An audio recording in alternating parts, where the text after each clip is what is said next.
So in normal Panthers Nation podcast fashion, the Carolina Panthers have now traded for Sam Darnold, giving up a 6th-round pick in 2021, a 2nd and a 4th-round pick in 2022. And after this deal being made, how should we feel about the future of our offense at this position?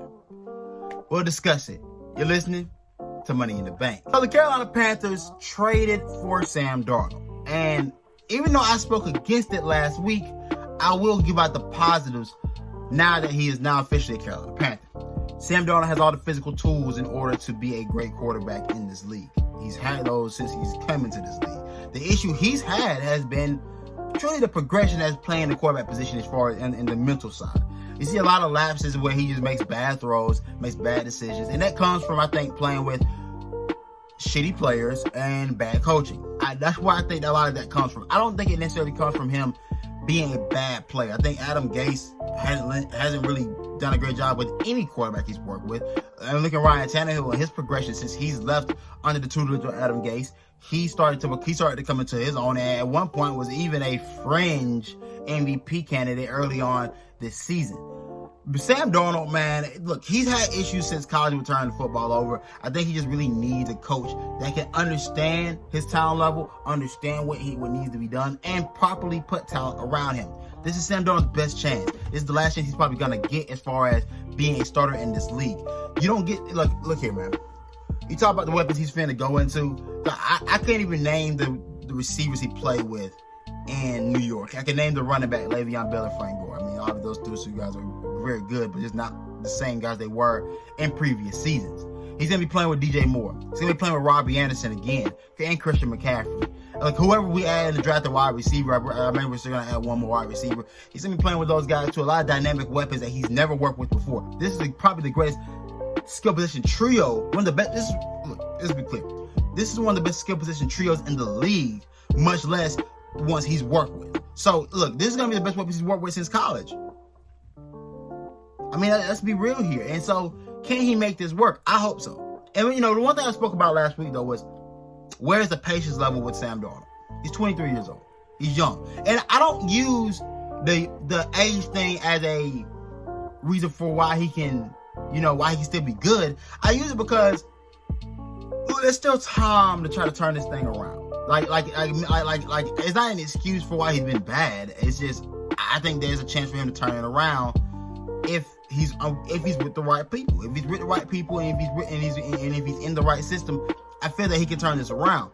And him only being 23 years old, man, I gotta say that this probably worked out best for Joe Brady and Matt Rule, because you were bringing in a 28-year-old veteran last year, trying to force him to do things he's never done before and elevate him to a level where, I mean, he's not. Teddy Bridgewater isn't a guy it's a very vertical threat. He's very vertical. He's vertically inept, to say the least. And so, trying to get him to fit into this offense, it was just trying to stick a square piece into a round hole. I mean, he just didn't fit. And now this offense right here lends itself to fitting more towards what Sam Darnold will be successful doing. And we can only hope. We can only hope. But there's a lot of positives to this deal, but let's get into the realistic side and let's get into the negatives. The negative side here is that the Carolina Panthers have probably pushed themselves back another 2 to 3 seasons as far as being able to find their quarterback. When you came into this year and you signed Teddy to a $63 million deal, you won more games than what everybody expected. Well, not more than me. I paid them at 5-11. You go from picking 3rd with a win over Washington to 8th after you win that game. Now the top 4 quarterbacks that are in this draft that I think everybody wants to get their hands on, we're not going to have a chance to unless we trade up. And it just our future just hinges on having to trade players away, trade pieces away, and that's not what we've built our franchise on. Well, we haven't built a champion yet, but we've built successful teams. And the way this regime has gone about it has been different, and it's been very uneasy, to say the least, for a fan like me. I can't speak for everybody else, but at least for me, it's been kind of an uneasy process, because I'm like, we could have done this better. We could have done this better. We could have probably just sat in the tank this year and just said, let's go all in on getting our guy. We're just kind of, it seems like right now we're throwing poop at a wall. trying to see if something sticks, and hopefully being able to nab the quarterback of the future. Now, I think this was a great deal. I had to go back and look at it because initially my initial reaction wasn't great. This was a great deal as far as what you gave up. You didn't give up much. You didn't give up much. But the only thing I worry about is if the patience isn't going to be there with Sam Darnold, because you didn't have enough patience with Teddy Bridgewater. And it's crazy that I'm saying this because of how harsh I was on Teddy. But it is kind of factual that most quarterbacks do better in year 2 of going into a new system. And with a shortened off season and everything, like, how are we grading Teddy? They seem that saw enough to say we're good. I don't know. I'm not privy to that information. I don't know what they saw. I mean, I know what I saw during the games. I don't know what they saw in practice and everything. Like, they felt the same way we felt. So, but it's like, at some point, you're going to have to settle on a guy and stick it out.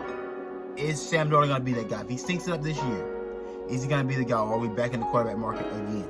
And it just lends us it's just this right here, man. This is where I'm going to end this off at.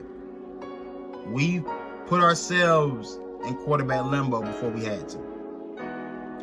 And so if we stay there, it's no one else's fault but our own. But I'm your host, Shontis Stewart. You've been listening to Money in the Bank. We're coming back. Coming back.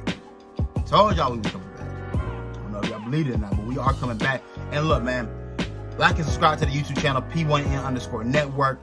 Be sure to follow us on Instagram and Twitter at P1N_network, Panther Nation Podcast. And I'm out.